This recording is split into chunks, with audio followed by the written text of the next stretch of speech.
Assalamualaikum warahmatullahi wabarakatuh. Pak Wahyu Afifur Rahman. Waalaikumsalam. Ya, Bapak guru Al-Quran hadis ya? Betul. Udah lama Bapak? Sama kurang lebih 1 tahun karena juga CPNS. Oh, ini milenial semua ya, pasti sangat ramah dengan digital. Orang-orang zaman sekarang itu. Izin Bapak Wahyu, saya Muhammad Ali Wafa, mahasiswa S3 program pendidikan agama Islam dalam rangka menyelesaikan disertasi yang berjudul digitalisasi pembelajaran Al-Quran hadis. Pas ini pembelajaran Al-Quran hadis bukan Al-Quran aja. Al-Quran hadis dalam meningkatkan prestasi siswa. Ini adalah khususnya kepada pembelajaran dari Al-Quran hadis yang dengan sistem digital. Baik Bapak, yang pertama bagaimana cara menyusun RPP-nya Pak yang berkolaborasi dengan digital? Menyusunnya kayak apa Pak? Bisa runtun jangan cerita tentang cara menyusun RPP. Pertama Pak, saya akan memilih materi dulu karena jujur di dalam pembelajaran Al-Quran hadis tidak semua materi memang bisa kita konversi ke digital. Jadi saya akan memilih materi terlebih dahulu, materi apa saja yang bisa digitalisasi, kemudian saya menentukan tujuan pembelajarannya. Untuk kemudian saya tentukan media pembelajaran apa yang kira-kira cocok dan pas untuk pembelajaran itu. Sedikit menajamkan. Apakah ada materi yang tidak bisa dimasukkan dalam sistem digital? Apakah masih ada materi yang tidak bisa dimasukkan dalam program digital? Kalau di dalam Al-Quran dan hadis, karena semua temanya sesuai dengan buku yang ada, buku pegangan guru yang ada itu tematik ya, Al-Quran secara tematik. Ada beberapa bab yang tidak bisa, seperti misalkan menghafal ayatnya, gitu, atau seperti menentukan arti dari sebuah kosakata ayat. Itu tidak bisa diaplikasikan. Bisa, tetapi cukup sulit. Ini maksudnya konteks ini menafikan program Al-Quran hadis itu kok kayaknya sesuatu yang memang dibedakan sehingga tidak semuanya harus masuk digital. Nah, tapi hanya penguat saja. Ini real yang akan lalui. Ya itu yang diceritakan. Memang betul ya? Tidak bisa. Oke. Yang kedua, yang sering dipakai perangkat digital apa yang digunakan peserta didik? Kalau peserta didik Pak, karena di sini SMA ya mungkin rata semua memakai HP Android, handphone, dan ada beberapa siswa terutama kelas 12 yang mungkin karena ada tugas tahu beberapa hal dia kadang membawa laptop juga. Ya nggak apa-apa. Ya. Itu perangkat juga. Jadi itu perangkat yang digunakan. Ya. Ketiga, platform pembelajaran apa yang digunakan dalam pembelajaran Al-Quran hadis? Untuk platform, karena pembelajaran digital ini mungkin sudah pernah diterapkan oleh guru-guru sebelumnya, saya menggunakan platform YouTube atau platform yang relevan dengan anak-anak yaitu TikTok, atau menggunakan website seperti permainan atau gamifikasi, word wall, quizzes, whiteboard, dan sebagainya. Perangkat ya, sudah masuk perangkat. Bagus. Bagaimana pilih materinya Pak? Materi atau tema pembelajaran Al-Quran hadis itu berbagi digital. Penjelasan tadi ada apa beda? Nah, cara memilihnya kayak apa? Tema itu, tematik atau yang digunakan? Baik, untuk tema yang saya pilih, pertama saya akan lihat substansi atau inti dari pokok pembahasan di tema itu, apakah bisa divisualisasikan menggunakan audio atau divisualisasikan menggunakan gambar. Itu akan saya tentukan di situ. Pemilihan dulu. Nanti diklasifikasi mana yang bisa dibuat gambar atau dibuat animasi atau dicarikan animasinya di YouTube begitu. Kita cari dulu, kemudian kita buat media digitalnya begitu. Oke, yang terakhir persiapan. Bagaimana menyesuaikan model pembelajaran dalam karakteristik kemampuan peserta didik dalam melaksanakan digitalisasi pembelajaran Al-Quran hadis. model. Kalau Untuk tadi menentukan model pembelajaran sebetulnya ini agak gambling juga Pak, karena setiap peserta didik yang saya yakini memiliki karakteristik yang bermacam-macam dalam menangkap pemahaman dari apa yang saya jelaskan. Maka model pembelajaran yang saya ambil itu di mix atau dicampur. Kadang saya menggunakan model pembelajaran secara konvensional atau ceramah ya. Di satu sisi meskipun pada jam yang sama atau di waktu yang sama, kalau saya sudah melihat peserta didik sudah mulai jenuh atau bosan, saya ubah model pembelajaran menggunakan campuran begitu ya. Dicampur Sedikit apa namanya kolaborasi. Oke, pelaksanaan sekarang Pak Wahyu ya, Pak Rahman. Bagaimana pelaksanaan digital pembelajaran Al-Quran Hadis di kelas? Ini satu itu gambaran yang utuh dalam pelaksanaan kalau di kelas digital ini pakai kayak apa? Gambaran. Biasanya kalau saya pribadi Bapak, sesuai dengan apa yang sudah saya lakukan di kelas, saya biasanya pertama akan memantik dengan satu video yang saya ambil dari platform YouTube atau TikTok yang berkenaan atau berkaitan dengan materi yang akan saya ajarkan. Itu untuk memancing siswa bertanya sebetulnya, atau untuk merangsang pengetahuan siswa dari pengetahuan yang sebelum-sebelumnya. Untuk kemudian setelah mereka menonton video, saya kemudian biasanya menyediakan proyektor untuk ditampilkan PowerPoint ataupun ditampilkan video yang berkaitan dengan materi ajar, dan di akhir biasanya saya tutup dengan game atau quiz gitu, ya. Juga menggunakan aplikasi. Bagus, ini sudah luntur gitu kan.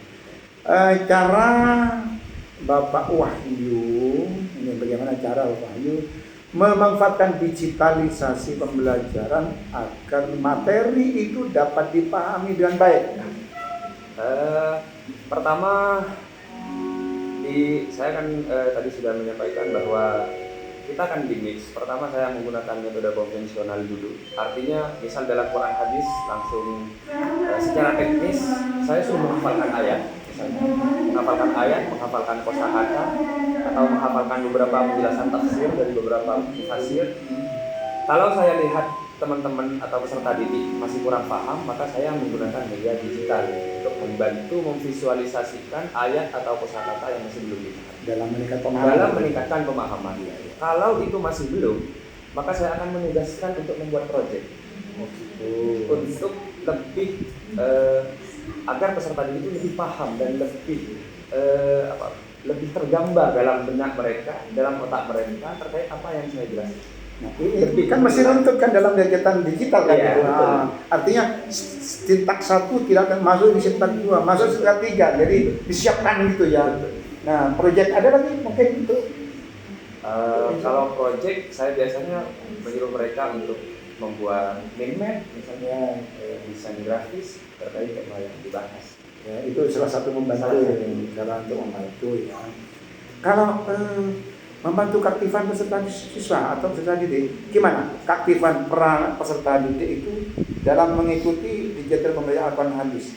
Keaktifannya dari peserta didik sendiri gimana? Alhamdulillah dengan adanya pembelajaran digital itu peserta didik yang sebelumnya mungkin jenuh dengan model pembelajaran konvensional itu lebih aktif, lebih interaktif, dan lebih komunikatif. Bagus. Responnya sekarang? Kalau respon dari anak sendiri, ya. Siapa rasakan seperti apa? Responnya variatif, Bapak. Ada anak-anak yang memang sampai menagih ya? Dalam artian, Pak, kapan lagi? Gitu. Bahkan saya sampai kebingungan, pakai media digital apa lagi ini sudah habis. Gitu. Apalagi gurunya ya, responnya sangat bagus gitu ya. Saya kadang sampai kemudian murid sudah sedemikian gitu. Sampai ditagih macam-macam untuk mana yang kemarin itu Pak gitu ya. Butuh keragaman enggak dalam menciptakan sesuatu itu kan? Kalau hanya dengan satu aplikasi mungkin bosan ya gitu ya. Tentu saya menyesuaikan Pak. Artinya butuh keragaman aplikasi ya, keragaman media digital di situ. Tidak hanya fokus kepada YouTube. Atau kadang saya juga mengganti dengan puisi, swahili dan semacamnya. Yang kelima, bagaimana digitalisasi sampai lakukan dapat membantu proses pembelajaran peserta didik. Bagaimana dapat membantu atau terbantu kan nggak program yang sampai itu dengan pembelajarannya itu? Alhamdulillah terbantu, terutama dari segi efisiensi waktu, Pak. Di mana yang sebelumnya satu bab itu bisa selesai dalam 2 minggu, menggunakan media digital itu bisa selesai dengan satu pertemuan. Itu yang pertama. Yang kedua, efisiensi dalam hal pemahaman. Di mana peserta didik itu kalau disuruh menghafal, artinya menggunakan model pembelajaran konvensional, menghafal, mengingat, menjelaskan kembali, mempresentasikan, itu bisa 2 minggu atau lebih menggunakan media digital. Teman-teman peserta didik itu bisa Lebih cepat berarti ya. lebih cepat. Baik, kalau mengevaluasi Pak Wahyu, mengevaluasi hasil dari pembelajaran digital, bagaimana? Kebetulan untuk evaluasi saya sering menggunakan platform Wisdom atau Quizzes, Bapak. Jadi di situ sudah ada nilai dari pembelajaran yang saya lakukan. Jadi nilainya sudah bisa direkap di situ. Itu evaluasi saya secara teknis, secara Itu otomatis tuh ya? otomatis, secara otomatis sudah bisa dievaluasi. Namun secara non teknis saya biasanya juga mengandalkan, karena saya di sini memegang tim keagamaan, artinya untuk memonitoring siswa itu aktif atau tidak jelas, saya juga minta laporan kepada guru sesama rukun agama. Kira-kira seperti itu. Berikutnya, Bapak, apakah juga media digital apa? Media digital apa yang sering Bapak Ibu ya Pak Wahyu gunakan ini setelah di lapangan ini dan sebagai media digital yang paling laris menurut Anda itu apa? Kalau media digital yang paling laris itu puisi sama word call, Pak. Gitu ya. Itu yang paling laris karena di situ ada animasi, ada dashboard, ada klasmen, di mana teman-teman peserta didik nanti bisa mengetahui dia klasmen mana, karena klasmen itu ditentukan dari ketepatan menjawab dan kecepatan menjawab. Sering kali itu ada ya. Baik, ini dampak Pak, dampak dari pembelajaran. Ini saya bicara dampak itu begini Pak Wahyu. Dampak yang dilakukan dari guru bisa sendiri. Kemudian dampak dari murid itu ada. Dari murid terutama ini karena prestasi yang kita harapkan.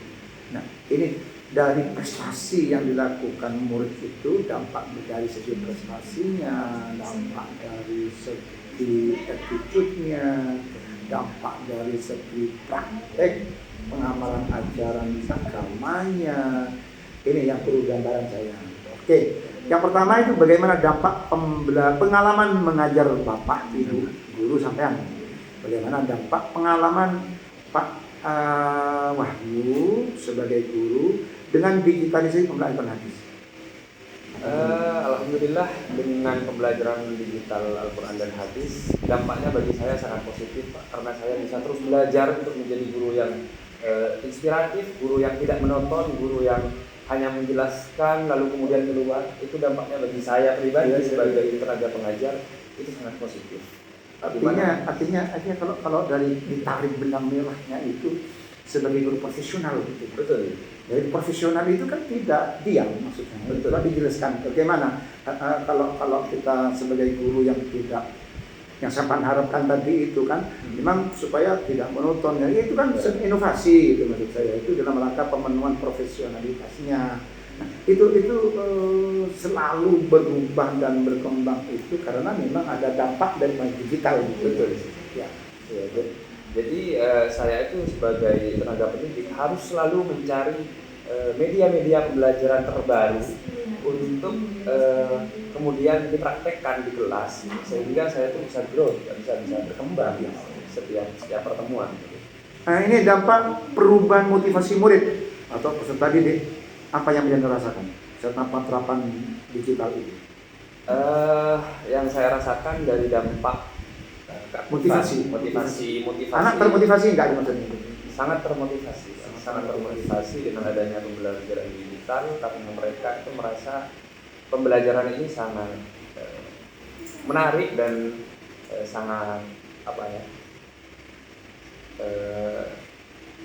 sangat sesuai dengan materi ajar, sehingga mereka bisa tergambar dalam benak mereka itu, langsung tervisualisasi gitu.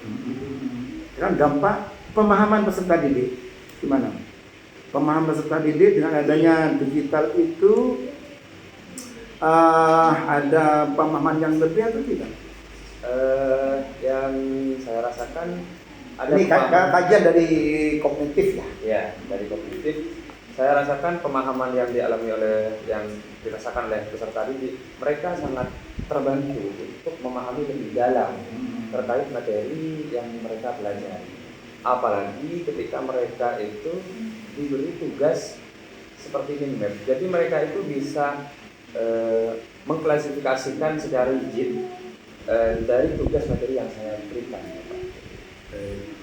Kemudian pemahaman SOP. Kalau itu dampak dari segi praktek spiritual, pengalaman ibadah dari pembelajaran Al-Quran hadis yang sudah disetting dalam bentuk digital, apakah ada perubahan yang signifikan terkait dengan praktek pelaksanaan ibadah? Untuk praktek spiritual atau pelaksanaan ibadah, karena termasuk salah satu agenda di Mansampang adalah sholat zuhur berjamaah, membaca Al-Quran sebelum memulai pelajaran, atau bagi yang khusus tahfidz kita berkumpul pada jam 7 di jam pertama pelajaran. Maka saya manfaatkan 3 agenda itu untuk untuk memfokuskan peserta didik itu dalam praktek ibadah mereka. Jadi mengintegrasikan nilai-nilai digital pembelajaran yang sudah saya praktekkan di kelas dengan agenda yang memang sudah ada di Mansampang. Dampaknya di lapangan dampaknya ada perubahan secara signifikan. Di samping saya memang berkoordinasi dengan guru agama yang lain ya. Mungkin dengan siswaan masih menyeluruh ada keterkaitan gitu ya. Kemudian kendala Pak, gambaran Bapak dalam pelaksanaan pembelajaran digitalisasi Al-Quran hadis ini meningkatkan prestasi siswa, ada kendala Pak? Ada kendala Pak, baik secara teknis maupun non teknis. Secara teknis biasanya pertama dari jaringan ya, karena pembelajaran digital ini lebih banyak menggunakan jaringan internet, jadi anak-anak kadang tidak punya jaringan internet. Bapak tahu jaringan internet berapa Mbps? Kalau di Mansampang sebetulnya tersedia Pak, tetapi tidak semua kelas. Kira 10 sampai 20 Mbps.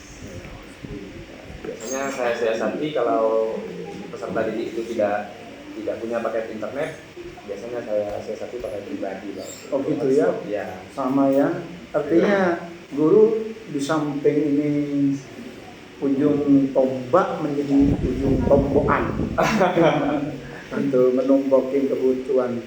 Lagi ada non teknis lagi? Secara non teknis mungkin karena di sini sudah SMA dan ada banyak kegiatan di Mansampang, terutama kegiatan intrakurikuler, di mana kadang anak-anak itu fresh Pak secara jadwal, kadang ada ikut ekstrakurikuler begitu. Hanya itu ya kendala non teknis ya, benturan dengan ekstra lainnya, kegiatan lainnya gitu ya. Kalau memang kita mendapatkan tugas itu, maka siswa sering terkendala. Saya sebagai PMR, dispen. Strategi apa Pak? Setelah melihat kendala seperti itu, saya akan lakukan apa yang dilakukan untuk memastikan pembelajaran digital itu? Jadi kendalanya ada, jangan kurangnya kayak apa? Kalau saya Pak, bisa one by one lakukan. Ini kalau seperti ini, saya lakukan seperti ini Pak. Itu maksud saya. Tadi sama ceritakan kan ada tekniknya, ini. Kalau ini kendala saya jalankan ini kalau ini begini. Sehingga kita tahu posisinya. Kalau kendala teknis biasanya karena jaringan internet Pak, solusi saya menggunakan data saya pribadi, atau saya biasanya menyambungkan dengan wifi terdekat seperti di podcast itu kan ada. Jadi kalau kelasnya bisa connect ke wifi di sana, biasanya saya akan bangunkan. Untuk kendala non teknis seperti terbenturnya jadwal antara peserta didik dengan kegiatan intrakurikuler, biasanya saya akan memberikan tugas tambahan. kepada peserta didik yang tidak mengikuti pelajaran. Asalkan jelas ada surat dispensasi yang dikeluarkan oleh bimbingan konseling. Itu ya. Baik. Terima kasih Bapak Wahyu atas informasinya. Ini melengkapi tugas saya dalam rangka menyelesaikan disertasi saya. Dengan barokah manfaat Bapak, sehat selalu. Saya pertama sebagai mahasiswa dari S3, terima kasih atas yang kepada Pak Wahyu Hafizur Rahman. Terima kasih. Assalamualaikum warahmatullahi wabarakatuh. Waalaikumsalam.